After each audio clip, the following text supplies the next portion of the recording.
نبی اکرم صلی اللہ علیہ وآلہ وسلم نے فرمایا، اور یہ سنن ابن ماجہ 1640 نمبر حدیث ہے، کہ جنت میں ایک دروازہ ہے جس سے ریان کہا جاتا ہے۔ قیامت کے دن پکارا جائے گا، روزے رکھنے والے کہاں ہیں؟ چنانچہ جو شخص روزہ رکھنے والوں میں سے ہوگا وہ اس میں داخل ہو جائے گا، اور جو اس میں داخل ہو گیا اسے کبھی پیاس نہیں لگے گی۔ صحیح مسلم کی یہ حدیث ہے 2711 نمبر، اور جس میں نبی کریم صلی اللہ علیہ وآلہ وسلم نے فرمایا، جو شخص اللہ کے راستے میں ایک دن کا روزہ رکھے گا، اللہ تعالیٰ اس کے بدلے اس کے چہرے کو آگ سے 70 سال کی مسافت پر رکھے گا۔ سبحان اللہ، اللہ تعالیٰ ہمیں یہ نصیب کرے۔ اب یہ کہ عربی لغت میں اگر دیکھیں کہ صیام کا مطلب کیا ہے، اس کا مطلب ہے مطلق رک جانا۔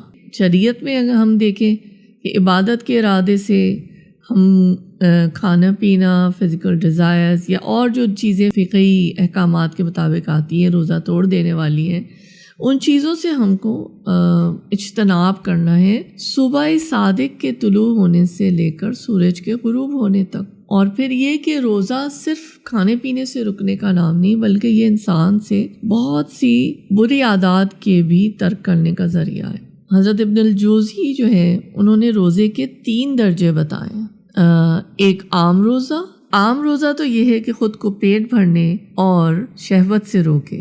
2 خاص روزہ کیا ہے کہ یہ نظر، زبان، ہاتھ، پاؤں، کان اور تمام اعضاء کو گناہوں سے بچائے۔ اور تیسرا خاص الخاص روزہ ہے، وہ یہ ہے کہ دل کو ردی خیالات، فضول خیالات، بے مقصد باتوں سے اور اللہ تعالیٰ سے دور کرنے والے افکار سے پاک کر دے، اور اس کی یاد کے سوا ہر چیز سے رک جائے۔ یہ منہاج القاصدین 77 نمبر ہے، یہ نا بڑی خوبصورت یہ کتاب ہے، اس سے یہ لیا گیا ہے۔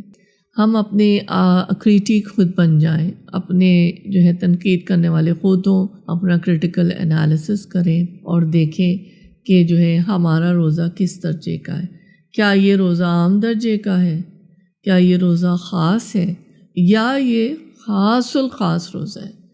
تو یہ تو پھر یہ ڈپینڈ کرتا ہے نا، اور یہ ایک سوالیہ نشان بھی ہے کہ ہم اللہ تعالیٰ کا کتنا قرب حاصل کرنا چاہتے ہیں اور اللہ تعالیٰ سے کتنے قریب ہونا چاہتے ہیں۔ اب دیکھ لیتے ہیں آج کی پریکٹیکل ٹپس، پریکٹیکل پوائنٹس یا کرنے کے کام۔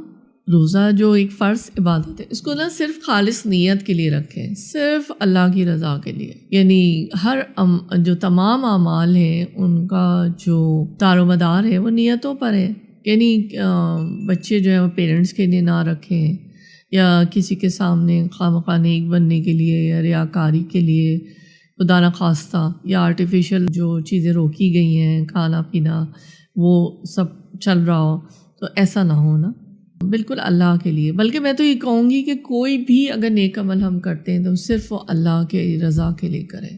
کسی کو دکھانے کے لیے اگر کچھ کرنا ہے تو وہ اس چیز کا کوئی فائدہ نہیں ہے۔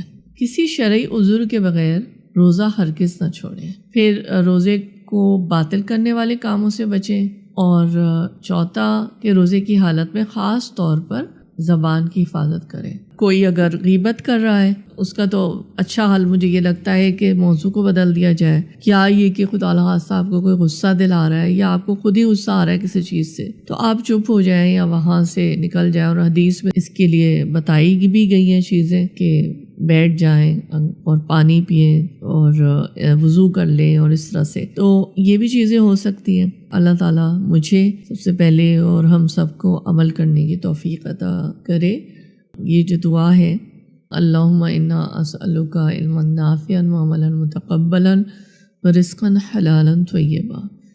اے اللہ، ہم تجھ سے سوال کرتے ہیں ایسے علم کا جو نفع مند ہو، اور ایسا عمل جو آپ کی بارگاہ میں قابل قبول ہو، آمین۔ آخر میں اپنی بات اس حدیث کے ساتھ صحیح بخاری کی 38 نمبر کی حدیث ہے اس سے کروں گی۔ جس نے ایمان کے ساتھ اور ثواب کی نیت سے رمضان کے روزے رکھے، اس کے گزشتہ سارے گناہ معاف کر دیے جاتے ہیں۔ اللہ تعالیٰ ہمارا بھی نام ان لوگوں میں اس لسٹ میں لکھ لے، آمین۔ وما علینا الا البلاغ۔